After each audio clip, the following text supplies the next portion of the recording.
Hi everyone, welcome to Good Taste. You're in for a treat if you're a fan of big reds. I have got a premium red right now, very, very popular, consistently rated as Wine Spectator, one of the top 100 wines in all the world. And I am with Pete Seghesio with Seghesio Wines, and what a treat.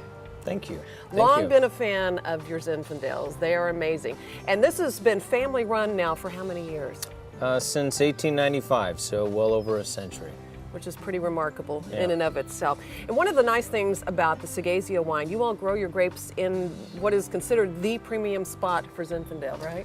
Yes, I would say that Dry Creek and Alexander Valley are the most famous areas in the world for Zinfandel. And that's where my grandfather planted Zinfandel first in 1895, and that's where our family has continued to grow it all these years. But Dry Creek Bench, western edge of Alexander Valley, poorer soils make Zinfandels with rich concentration, blueberry, blackberry characteristics, big, rich style. Zinfandel's not that sweet, syrupy style as Zinfandel, but that's more a tribute to the way that we grow it and the way my cousin Ted makes it.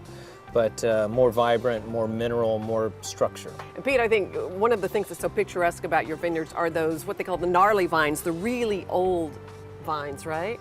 Yes, vines that we have on the majority of our properties are going to be older vines, and I'd say a third of them are the head pruned vines. And you know, trunks that big around or that big around, and but up until 1950, most of the vineyards were head pruned in California, and that was the dominant style. And I think that's the unique thing about Zinfandel. To me, it's the heritage grape of California.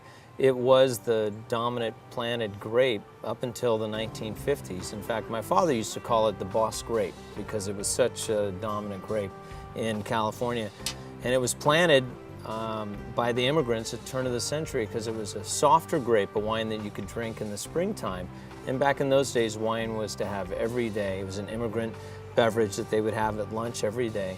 And you know, a lot of people don't realize this, but 90% of Napa and Sonoma was planted to Zinfandel by 1890. 90%. Wow. So it used to be the dominant grape. Yeah, So. well, and it's still incredibly popular, and for good reason. And here in Texas, of course, we think of Zinfandel and barbecue. That's a very common pairing. What are some of the other foods that you like with your wines? Spicy Italian, Sicilian Italian, those are all great pairings with Zinfandel. Zinfandel has a nice spicy tannin structure that really lends itself to foods that have a little more spice to them. Well, and I think when you just want a red even all by itself, Zin is one of the easiest alone to drink as well. I think, you know, the world is enamored with Cabernet.